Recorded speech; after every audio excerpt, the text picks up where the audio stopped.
Hi, everyone here and around the world, and my cats. Here comes Fluffy, just jumping up and down. And I want to thank all of you for subscribing to this Earthfiles YouTube channel.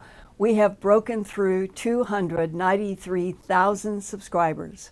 And tonight, I want to share with you excerpts from a recorded interview that I did recently about the mysterious object that is moving along the white path in this illustration between the orbits of Mars and Earth at approximately 130,000 miles an hour. That is the highest speed ever recorded for a cosmic visitor to our Earth solar system. 3I Atlas was first seen 3 months ago on July 1st, 2025. It's still only the third interstellar object ever seen by humans on Earth. The acronym ATLAS, in all caps, stands for Asteroid Terrestrial Impact Last Alert System. Oumuamua was the first interstellar object identified by ATLAS as it zoomed through our solar system at 196,000 miles an hour back in 2017. Oumuamua in Hawaiian means scout or messenger, and this image was produced after it was discovered on October 19th, 2017 by the Pan-STARRS 1 telescope located at the University of Hawaii in Haleakala Observatory on the island of Maui. And then in August 2019 came the intense blue glowing comet 2I, Borisov. So after Oumuamua, Borisov was only the second interstellar object ever seen by human eyes and photographed by the Hubble Space Telescope.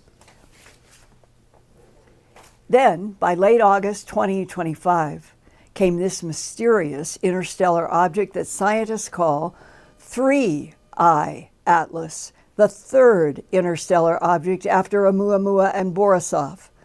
Very reddish in color, scientists estimated it originated from the Milky Way's center in the direction of the constellation Sagittarius. But then came another puzzling headline, quote, 3I Atlas just changed color, and scientists are baffled. The mysterious interstellar visitor has suddenly shifted from red to green, defying all expectations and revealing chemical signatures that challenge everything we thought that we knew about space objects, close quote. And with me tonight to discuss the extraordinary 3I Atlas comet is John Brandenburg, Ph.D., plasma astrophysicist, and author of Death on Mars, The Discovery of a Planetary Nuclear Massacre, copyright 2014 by John Brandenburg, Ph.D. John, what do you think about the sudden red to green color change? And what about the sudden appearance shortly thereafter of half a dozen more comets flying along the ecliptic with 3I Atlas? It's quite a show we're being given. Who knows whether it's nature or something more than just nature, intelligence, providing us with this show. But the change in color has been seen in other comets. I actually saw a green comet when I was younger. It was beautiful with just binoculars. So various chemicals are produced in cometary ices that produce a green color. And, you know, the color of the aurora is green. The color of copper is green. So it's a very common kind of color for elements to produce. The fact that it's producing cyanide, that is actually a fairly common chemical to be seen in comets. The gases given off by comets, carbon, nitrogen, and oxygen are very common elements in the universe.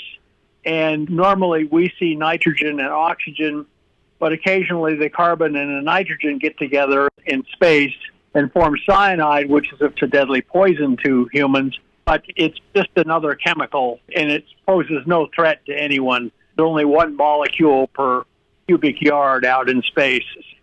So that is not that unusual to see a comet turn bright green. But added to everything else that 3I Atlas does that is so unusual, what I do as a scientist is I try to rank the degree of anomaly from nature, what we would expect from nature, in terms of their importance. The first thing that stands out about 3I Atlas is its trajectory, which brings it very close to Mars and very close to Jupiter. And when it flies near Mars, it is going to be in the sun, so we won't be able to look at it directly. And all of these things require tremendously non-random. It's like this thing was planned, like the Voyager. Remember the Voyager probes? Right. Went swinging by Jupiter, Saturn, Uranus, and then Neptune. And they had basically plotted the orbit so they would be gravitationally assisted by each planet they passed. And it was a magnificent Grand Tour mission. And so this looks almost like that. Implies intelligence, right? It does not look like a natural event at all. It looks like it was planned. It looks like this is a reconnaissance probe of our solar system. And taken in the context of Oumuamua, which was in 2017, where that focused on the Earth, it passed quite close to the Earth before we even saw it because it flew out from behind the sun. So it was almost like it was deliberately camouflaging itself in the sun's light. So we see a similar thing with 3I Atlas. That is the thing that sticks out the most to me. Compositionally, this thing is unlike any comet we've ever seen before. It doesn't look like an ordinary dirty snowball comet. We've had another comet that was interstellar. It was called 2I Borisov, and it just looked like a completely ordinary comet. Now, of course, we have these other comets that have appeared. The principal one is R2 SWAN, and unfortunately, this is continuing a pattern of kind of sneaking up on us like Oumuamua did. It popped out from behind the sun. It's going to cross the Earth's orbit. Its orbit will lie in the plane of the ecliptic, just like 3I Atlas, but it's going in the opposite direction. It's like we're in a crossfire, but this thing will fly by the Earth. What date will that be? 5 of October. Now, on the 3rd of October, 3I Atlas will be making its close encounter with Mars, and it'll be very close to Mars. But at the same time, this other comet that just appeared, it popped out from behind the sun, sort of like as if, again, it was planned, and is now flying along in the plane of the orbit of all the planets of the solar system. Once again, something highly unlikely to happen naturally. It's going to fly by the Earth at a distance about 1.5 times the distance that Oumuamua flew by us in 2017, almost as if it's been introduced as a distraction. It's like someone wants us to be watching it instead of what the 3I Atlas is doing at Mars on almost the same date. October 3rd, 2025, that Atlas gets close to Mars? Yes. And it will pass very close. It will pass roughly 10 times closer, I believe, to Mars than Oumuamua passed close to Earth. So my interpretation is that 3I Atlas is a reconnaissance probe, most likely. And that's because I come from a defense background. Explain that, because Avi Loeb, Ph.D., Harvard, director of astronomy, and now looking at the complexity of what we have been exposed to so far. And he is one of the few in the beginning who said that this could be intelligence in front of us. Now you're joining him. Others are joining him in at least opening up. Can you explain why, with your background in nuclear physics and intelligence in the government, Why do you think that this could be a pivotal moment in our history in the solar system? It may not be a handshake. That's the question. Are they coming to introduce themselves? If this is like somebody driving through your neighborhood with binoculars and cameras, taking pictures of your house and all your neighbors' houses, and they're not from Google. Yeah. This is like a reconnaissance. Somebody's casing the joint. They're trying to figure out if they can rob it or something. I don't interpret this as hostile. It could be just a simple scientific survey they're taking of our solar system. Lord knows we put out so much radio noise, anyone nearby would be immediately interested in our solar system. What is fascinating is that if you take Oumuamua and 3I Atlas as part of the same campaign of investigation, then they're very interested in Mars in addition to the Earth. Mars, they're going to fly this probe, which I believe it is a probe. And by the way, I want to salute Avi Loeb for having the courage to say that we must examine the possibility that this is an intelligent reconnaissance of our solar system. That's very important, and it's normally not an opinion you'd expect from somebody from academia. People have asked me, well, how can you make a scientific judgment on whether something is an intelligent probe? And I said, well, pure science is when you go swimming and you see a big shark that you've never seen before, and that's pure science. But real science is when the shark starts looking at you. In other words, you're in the test tube. You're not looking at something in a test tube anymore. You're in the test tube with it. Right. And that's the problem of working in defense and intelligence, which I did in Washington, D.C. for 15 years. And you guys recognize when there are implications of intelligence operation.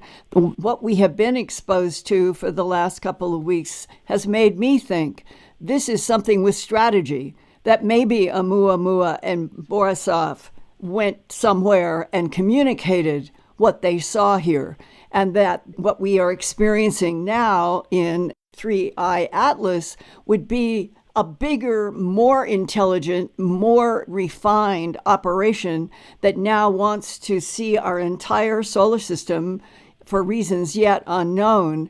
But as we are on this unknown plane, why, John, have we been exposed to headlined, we're under attack words? Part of it is this is clickbait. You know, people are selling advertising. They get advertising revenue from getting you to click on their video or something. Some people, believe it or not, are crying wolf just because it gets a lot of attention. But at the same time, we have another problem, and that is all of this is occurring in the context of the UFO cover-up going on for 80 years. What I call the elephant in the room. You must realize that based on the very best information I have, I am convinced that the government has known for 80 years or more that we were not alone in the universe, that we share it with other intelligences. However, government is keeping this covered up, and that overshadows all of our discussions about strange new objects coming into the solar system that look like they may be intelligent reconnaissance probes, because the government does not want to talk about this aspect. So they, not only is there the clickbait tendency of crying wolf to get more advertising revenue to your website or something, but there's also the fact that the U.S. government and other world governments are spreading disinformation because they don't want people they want everyone to be suspicious about everything that they're seeing, so it won't take it as seriously. These people are experts in disinformation, and they know how to make smoke. In addition to trying to penetrate all of the smoke around classified subjects, I hope to have future updates about 3I Atlas and its strange trip through our solar system from professional remote viewer Dick Algier in Hawaii. His remote viewing company is ffgrv.com, an acronym for futureforecastinggroup.com. And the owner and host is Richard Algier in Hawaii. He told me he was concentrating on 3I Atlas when he seemed to locate where he could see space and stars, and heard himself say, "Wow, this is the solar system." And his ffgrv.com remote viewers continued to be stunned by what they were seeing and learning. So look for that upcoming Earthfiles YouTube channel update in October, and feel from me tonight and always a huge, huge agape hug from me to all of you, as we are fellow beings on this beautiful planet that needs a lot of help from the divine field. And now, let's go to my dear colleague Ian Halling in England for your questions and comments. Hi Linda, welcome back, and we've got a very appreciative audience to have you live again with us and delivering us news. Thank you. Well, thank you, and thank everybody. We need each other in positive ways more than ever. Yeah, I'm going through the comments at the moment from our audience. Dr. Dolores Mise, who's been with us since the beginning, says, okay, question for Linda. Half these videos I watch on 3i are terrifying, the rest are straight science. Should we be worried? I'm asking myself that every day. Can I intuit? Can I sense? And if I'm really honest to that question, I feel danger. I felt it for a while in this year, and a lot of weird things have happened. But right now, the biggest puzzle to me is, with all of our great scientific instruments and telescopes and wonderful scientists who are trying not to be political, but just want to be able to understand what are they seeing and what does it mean and what is going to happen. There still is this sense that's coming from even somebody who was for a short term in the Trump administration, Elon Musk, and for weeks he has been doing strange videos about this being a time in which there could be something bad happen. So now let's set this over here for a bit and say, at least in some of the AI productions, there have been these hints of something bad. If we go back to the sleeping prophet, Edgar Cayce, about 80 some years ago, in one of his journals that ended up in a book, he had the date October 29th, 2025, this coming month now, 80 years back in the past to him. And there was a phrase connected with what he said he saw, that a blade of light would somehow be seen in the skies or on the earth at a time of great trouble, great chaos. That, I think, the link to historic projections and knowing that we're on a planet Earth that has been through all kinds of floods and fires, and the Anunnaki, I think, is absolutely true. Chris Hardy does a brilliant book about it. And there were so many deaths. And now we're at another point. Some people call it an inflection point between the past and the future in history. I have not yet, and I would tell you honestly, if I have not talked with an astrophysicist who, like John, is is a plasma astrophysicist, Brandenburg. But there are other scientists who have also made statements looking at the future, and some are saying we are in a time of inevitable change, inevitable chaos.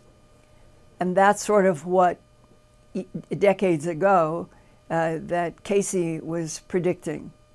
Well, today we have so many different wars and so many causes of death, not just for humans but for Earth life, that it makes you wonder, are we entering a timeline, a slice of time that might be bad? If it is, if that were true, and I don't know anyone who really does know, this is speculation, it feels dangerous to me. That's the word, dangerous.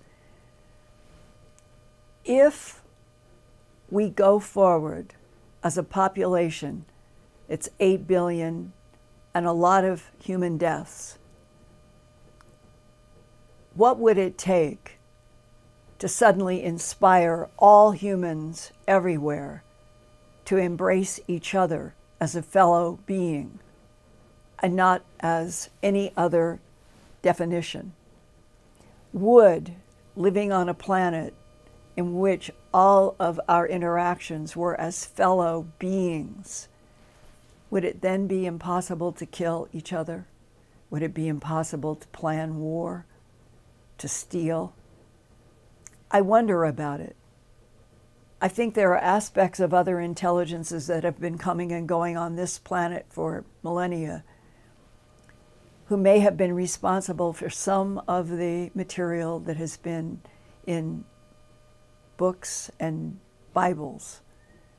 We may be at one of those crucial crossroads. Well, if that were true, then it is even more important to look at every single person that you cross in your life as a fellow being, no matter the differences. And that would make it possible, perhaps, to keep growing and evolving with much less war and violence. I guess I'm describing what I hope is the truth inside of something that feels extremely dangerous to me now, which means we should all be even more careful, more embracing of each other as fellow beings to get past so much dangerous feeling. Okay, Ian, it's hard because we all want everything to be peaceful, but it may not be for a few years. Yeah, we get that. In fact, even one of the comments I just read now in the chat this evening from Chris Livesay says, I would trust the aliens more than I could trust our own government sometimes. I trust aliens more than I trust our own government. If you can put your mouth closer to the microphone, because that's a very important sentence. Yeah. Sure. I'm just grabbing some papers off the printer as well, because Cindy Newschalk is in the chat tonight and says, this is very reminiscent of Rendezvous with Rama, life imitating art. That's of course the science fiction novel, which was written by Arthur C. Clarke, where it's set in a future where Earth has some sort of solar system, space guard, I think they call it, where they detect an incoming interstellar object. And they've even given that, I've just looked it up, the designation 31/439. And they name it Rama after the Hindu god. The space probe reveals that Rama is a perfectly smooth cylinder, 50 kilometers, 31 miles long, and 20 kilometers, 12 miles in diameter, indicating it was constructed by intelligent beings. It's very much as well like the science fiction film of Life Force. Cindy says this is very reminiscent. It's life imitating art. Right. And Arthur C. Clarke, I had a wonderful singular conversation with him when I had done my Glimpses Volume 1 and Volume 2 and asked him to do an introduction. And we knew of each other in our work, but it was the first and only time that we talked. And I lived in Philadelphia at the time. And I remember East Coast, and I can't remember where he was at that time, but he was absolutely one of those people that you felt that he had links going to channels that the rest of us could not access. And that meant so much to me that night because he said, in reading your manuscript for what was Glimpses Volume 1 and 2, Glimpses of Other Realities, he said, you have all of the facets of everything I am worried about. And that's why he came to my mind, worried about. Linda, I don't know what kind of future we are going to have on this planet, but I agree with you that the more we know about other beings from other solar systems and other galaxies, it might change destinies that could be violent. And that was the nature of what we talked about on the phone. I've never forgotten it, and I thank him. And that is the sense of a lot of people I know right now. So thank you, Ian. Go ahead.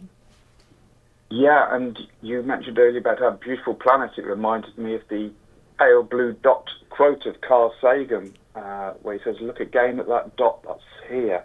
That's home, that's us. On it, every human you love and everyone you know, everyone you've ever heard of, every human being who has ever lived out their lives. It's a wonderful quote as well to take on board from one of these great groundbreaking people. Well, what is going to diffuse the almost daily or weekly shooting of human beings on sidewalks, at food stands, to all of these that we keep hearing? I don't ever remember feeling that much danger just going out into the public. That might be part of the danger that I'm feeling. To me, it is anathema that it's like somehow evil threads are at work on the earth, even if in the end the thought that dwells in the light, the infinite peace, will prevail. That's my prayer. That's right, and we could do with some good news here on planet Earth. Mike Basil, Sci-Fi Mike, is in the chat, says the big headline we're all longing for should be coming along very soon. And speculation says, could it be a comet? Yes, it is being controlled somehow, hence it's behaving so unusual. And one of the theories is that maybe we are seeing a natural object that is being manipulated to draw attention to some other force that is working there as well. Ian, I'm so glad you brought that up, because I did an interview a couple of weeks ago that I will be using in an upcoming Earthfiles, maybe in a couple of months. And it was to listen to a man with a science background who knew how significant the first composition analysis on EI Atlas was, when they reported that there was a lot of nickel, pure nickel, with no iron. On our planet and everything we know, it's impossible. We don't have anything like that. And that was a redirection of my own thinking, listening to the scientist retired talking to me about this. And so if that comet, quote, were a comet, this wouldn't make any sense at all. If it is something that has been constructed, like a spacecraft that is camouflaged, pretending that it is something natural coming into the solar system, but it's not. It's camouflage. The camouflage, the structure of this spacecraft, might be what is giving this really surprising, and to some people, we don't know nickel without iron. And those are the kinds of details that are emerging slowly, but maybe they will continue to persist, and which we will be able to grab some meat on this, and hopefully the James Webb Telescope and NASA and on, ESA, maybe there will be papers and discoveries as all of this continues to unfold in our solar system with analyses like that. And that is very important. I think this is so important. It was Dr. Rogers that I had on a couple of months ago, out of the Air Force military background who was shown in a Florida military base that there was a video of an actual UFO, and he talked to me about it in Earthfiles of how he was so stunned and for a long time wouldn't talk about it. And his bottom line is, this was not made up, this was not Hollywood, this was a real film of a real object, and I got to see it for reasons that were still not clear. Those are the kinds of things that seem to be happening around people that I have either interviewed or will be interviewing, of learning in some military capacity or medical capacity or other about important details like the iron and the nickel. And what would that imply? What more can we learn? Because it's my understanding that from people who are scientists, that really stood out as something highly unusual, that there could be pure nickel, craft, rock, whatever it is, so different from here on Earth. Those are what I would consider to be yellow lights. If we have green and red, let's say that that's a yellow light, and I think there are several yellow lights in the 3I Atlas. So I'm going to throw it back to you. Yeah, it's good to hear the science getting the spectrum analysis, or however they do it, and determine, the quantities of these materials and chemicals, etc. Christina says, can you share any information or any more information about the remote viewing of what's inside? I've seen some pictures randomly about some people remotely viewing this, but I have my own feelings. She doesn't say what they are. It's at the top of my mind, as they say now these days, with curiosity about what would a planned, focused, remote viewing trying to access, let's say, the object that we have at least images, pretty good images from our best telescope like the James Webb, and it's still, as far as I know, and if somebody has other information right now and can get hold of Ian or me, I'd like to know. And what I'm thinking about are the illustrations, I call them illustrations, showing lights inside of something camouflaging itself as an asteroid or a rock. And that's what they are. They're illustrations. They aren't actual photographs. And in this round with 3I Atlas, there's been a constant mixture of, I'm going to say, illustrations with images and no clarity about which is which. And that right now, the whole question of have they photographed anything that could be in a structural kind of context, and I don't know. There's definitely information that have come from a few remote viewers, and it is fascinating when you're hearing something. They're not trying to sell anything, but they're trying to understand and access what in the world is aimed in our solar system at coming between Mars and all of the videos we were showing. So it's not an easy subject to articulate, because I don't know anybody who actually fully understands, and whoever does, they are covered with the smoke, as John Brandenburg said, keep everybody dumb and blind by constantly putting into the mix of the subject a whole bunch of subjects for which there is no proof, no evidence. And immediately, once that's done, people who try to look for the truth and tell the truth become hobbled by all of the smoke efforts to make people go away from whatever the truth is. And that is a big problem today, not just in this story, but in others. Yeah. Yeah, we've got Lisa D says it really can't be a natural event. Just mathematically speaking, it's too anomalous. And the way that it changes its direction, or it's got a like a pre-planned trajectory, certainly has a lot of people thinking. Christina again goes on to say, I don't understand clearly. I'm 60. These three things, these three interstellar events have happened in my lifetime until now. There's something nefarious going on. Ethel Godet is suspicious it may be a Trojan horse. I understand the Trojan horse possibility. There's just many complexities that could be going on.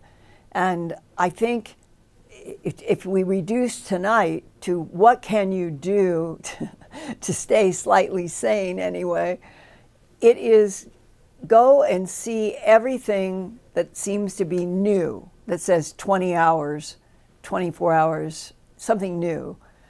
And I print out so that I can then take what has come down as new headlines and check as much as I can with original sources, people, podcasters. And that is one way to help you. But then you run into the problem that a lot of the people who are in the clickbait category, they don't want people to be checking, because they want everybody to come en masse and buy into the clickbait. But I would say, with everything that I know in my career, 83 years old today, and graduating from Stanford University with a master's degree in communication, making films there for medicine, science, physics for 66 to 68 and graduating, and being able to work in that world and interview in that world, that scientists really do try to separate the wheat from the chaff. I've never known anything different. So do I. But it's the government political aspect of the earth that is always coming up with smoke, as John Brandenburg said. The smoke to cover up all of the truths that they want to control. We're in one of those phases big time now on a lot of fronts. So coming to the Earthfiles YouTube channel, I hope you will put near the top of a list that I'm trying to do reality checks on what is happening, and personally feel, both as a journalist for decades in television, radio, studios, all, that it is so important, I personally think, for humans, all humans, 8 billion humans, to not be divided by territories or strange politics, but that we need to operate on Earth as a whole, serving the individuals. If it were like that, we wouldn't have 140 children dying in one of the countries that was reported yesterday. Clearly, we're not grown up. And we're not grown up even with a lot of facts about what else in the universe is around our planet, our solar system, and out beyond. But going back to that question about fear,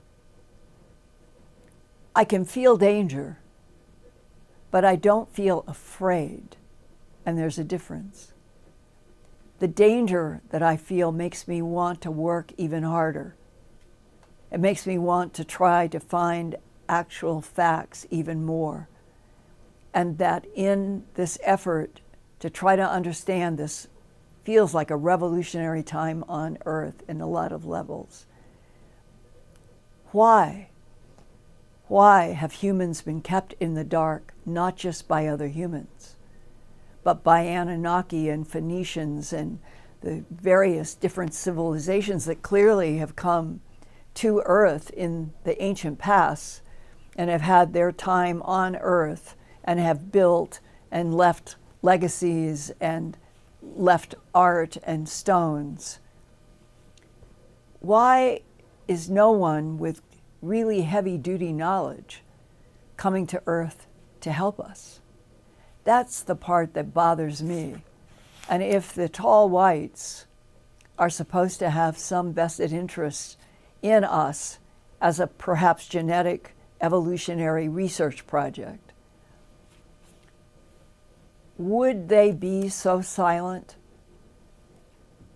when it feels so dangerous if they really cared what's happening? That is a question that I throw around in my own head, wishing I knew some way to talk or telepath with a real tall white or tall whites to see what it felt like and to know, do we have allies? And if we had allies, couldn't it be announced? And couldn't it be announced by all countries? All countries. World finally shifts to finally having a huge truth that has been denied for millennia. Would it begin to make a difference? Or are the cracks in the philosophies and religious texts, are they so deep and large that even if the tall whites did a global telepathic teaching with us all, would it still not work? That's where I begin to worry about how the future could go if truth can't be penetrated into everywhere on this planet with the gain of stopping wars. So on that note, Ian, let's move on to others. That I know that these are really important, and I'm glad you're asking these tough questions. And all of us need to learn more, have agape hugs, and try to relate to Homo sapien on Earth as fellow beings, not to be taunted, threatened, put down, but as fellow humans in some way to work on a planet that has global, that can be sustained globally. Remember when my dear friend Jim Mars was alive, and he was one of my very best friends, and he had such a keen, sharp mind. And I told you guys a few years ago here at Earthfiles that I still vividly remember the night that Jim Mars called. He was working on his, what turned out to be his last book because of his untimely death. And he said, because we talked with each other on so many things, the phone rang and he didn't highlight, it was, guess how many people have the control of the barter system of Earth. And it was coming out of, I knew he was working on the accounting systems and the wealthy families of the Earth, but the way he asked it right out of the chute on the phone, what? He said, Linda, I've been working on this for a long time, and I think I finally got the answer to the question. Who owns all the money on Earth? And Linda, it boils down to 28 families. I've never forgotten that. I couldn't even comprehend what Jim was saying. I think today we're getting education about how 28 families with certain connections can be the ones who run this planet, with a tremendous amount of deception between the general populations and those people. Well, we've never needed 28 families to help this planet as much as we need help today. This is a dangerous time. Okay, dear Ian. Yeah, those sentiments are echoed by King's Eyes, who says, I believe it is coming to help us get our attention so we straighten up. I think of evil as the cruel, evil things done to others here on our planet, which we're seeing daily, kidnappings, killings, etc. And, you know, that's it. I often wonder if ETs are somehow shaking their heads and saying, this species hasn't evolved. They kill each other, their own. It's a strange concept that perhaps, you know, ETs are Ian, far beyond. It's that exact point of layers and layers of consciousness. And if we are the genetic manipulation product of, say, the last 45,000 million, 2 million years, whatever it is, that ETs have been mixing and matching genes to come up with various populations that have come and gone that might have been more full ETs and they're on another galaxy somewhere.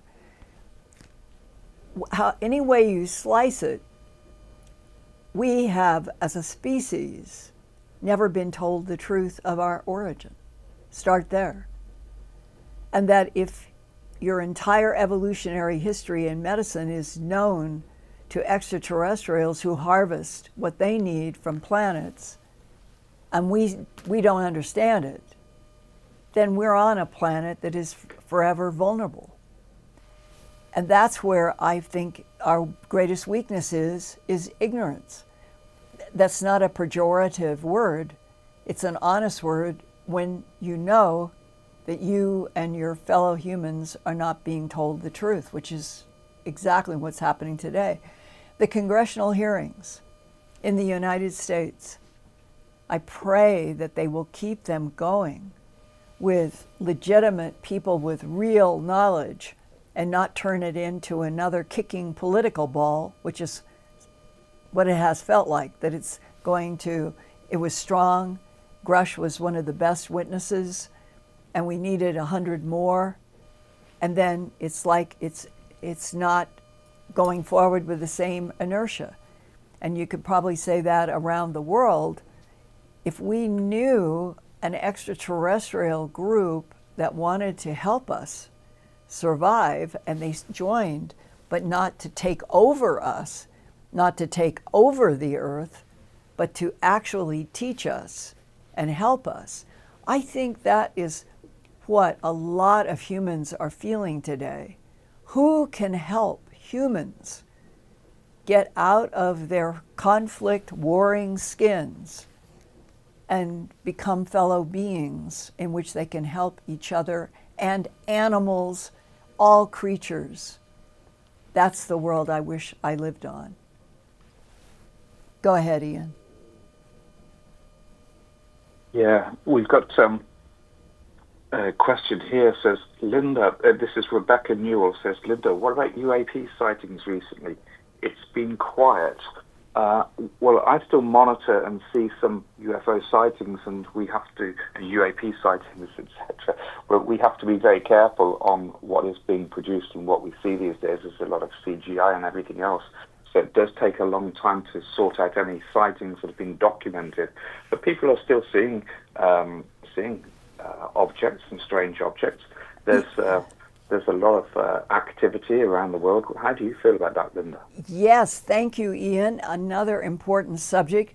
This is the first year, 2025, since going all the way back to 1979 and my first driving out to ranches and sheriff's offices on bloodless, trackless animal mutilations that led to UFOs and ETs and everything of the last 45 years, and my 4 books and my 4 documentaries and the hundreds of Earthfiles YouTube channels, programs that we have done, and my huge Earthfiles web. Back then, it was highly unusual if anybody called a producer or reporter and said, I'm seeing lights, I'm seeing. I had to trump the grass, as they say, looking for people, going to sheriff's offices.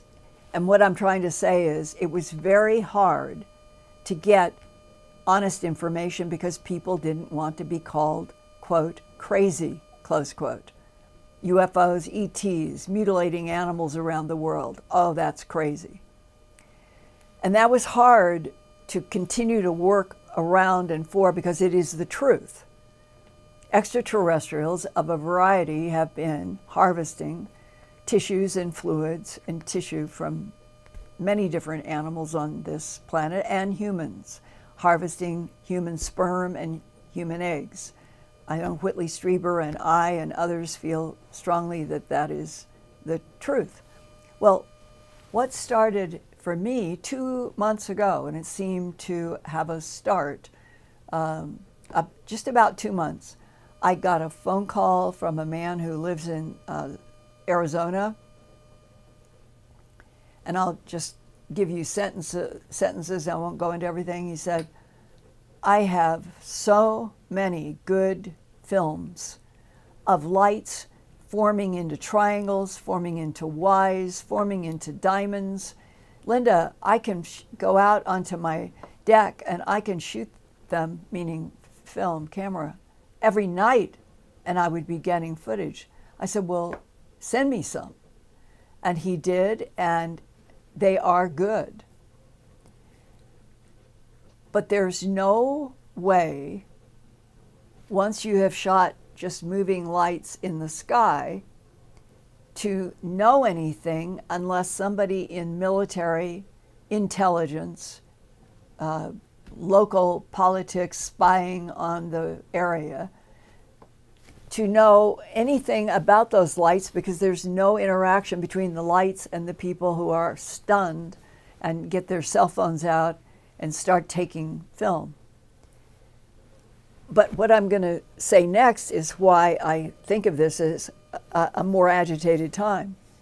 I received, in a short order, after talking with that man about seeing all of these lights all of the time in Arizona, that coming from Colorado, Oregon, Montana, came some reports that I would say are in the category of the bloodless, trackless animal mutilations, but not in the quantity that I was dealing with back in 1979 onward, in which it seemed like the entire United States, Canada, Central America, South America, Mexico, Europe, Australia, we're all reporting half cats that were so difficult because to find and deal with cats that have been cut in half and there's no blood, so many things. Well, what is it legitimate in the last month or two that I would suddenly start getting these phone calls of about a lot of different things that haven't been reported for a while? Or is something changing on the side of the different non-humans who interact with this planet, harvest from this planet, harvest from other planets in our solar system? Do their needs swing like some sort of a pendulum, so that over time you get a period where a lot of different strange deaths, no blood, no tracks of any kind, ranchers, farmers seeing these beams of light? That's how it starts. And there was a headline that matches to this. And remember, I'm going back now to August in 2025, talking about we'll call it the age of the drones. You have to flip back into the fall to December of 2024 and everything that was going on there and in the Pentagon area, all over the place. Okay, so that was like a bunch of stuff happening at the end of 2024. This was the Daily Mail, the UK, reporting just recently, August 27th, 2025. Quote, the Pentagon baffled by 8,000 mysterious UFO orbs hovering over U.S. military bases. Did any of you see any reporting in August or July of 2024 about 8,000 mysterious UFO orbs hovering over U.S. military bases? When I read this, I thought, why is this coming out in August of 2025? I'm very aware that there were lots and lots and lots of drones. It's the peculiar timing of this information, 8,000 mysterious UFO orbs over U.S. military bases. Where is the evidence? Were phones going off the hooks in a bunch of TV stations, radio stations, newspapers? I don't think so. So what is at work in this whole huge system that ETs seem to be the ones who have some kind of controlling energy or control over these waves as they come of different phenomena, all of which may be involved with their harvesting of what they need? And I would just really like to know if you live in any place where there were just lots and lots and lots and lots of drones in the sky at night. I saw a couple that were red and diamond shaped, and they were definitely not normal, but that's only two. And will we, as we get deeper into the fall and the winter, will there be a repeat? Will there be more drones again? Drones to cause smoke on the true identity of what's happening, just like John Brandenburg talked about. Or the drones are being used to manipulate press, reports, keep enough of the confusing but no evidence reports about things in the sky, keep them going on out there with no answers, slow down congressional hearings, lull everybody back to this is not a subject that anyone needs to know about. There's a feeling that that's part of the danger of what's going on. We're not at all on a planet in any direction in which the so-called leaders have vested interest in the truth. So join me, all of you, get a whole bunch more people, and let's keep evolving toward having truth, real truth, dangerous truth, exchanged between us. Not because we want to throw smoke, not because we are afraid, but that in the end, like centuries of history have said over and over again, truth does set you free to at least know and learn what is actually happening. And on that note, on this day in the year 2025, when there is a lot of danger, give an agape hug to everybody in your family, every person who is a friend, and say, we are fellow beings, and we'll survive as fellow beings if we tell the truth. We learn everything that is real. And there may actually be other intelligences that are trying to cheer us on to that tape in the road. And with that, I look forward to seeing you guys next week.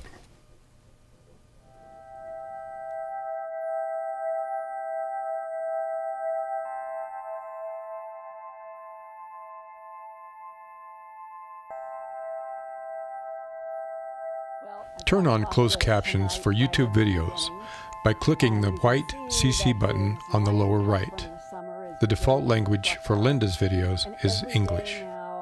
If you would like to see the captions in another language, click on the white settings button next to the CC button. Is taking place. Maybe it's because Select they Subtitles CC, I say, you want to get a comb? and then And I select love Auto them, Translate. almost running, and I don't have to put them in Select a place language, or, bind them anywhere. They love and the to captions will have now their appear hair in that language. sort of gone through, and they will hold their heads. I never had a cat do that before. And they'll pull against the comb, helping me get out snarls. And I think it's the best they've ever been.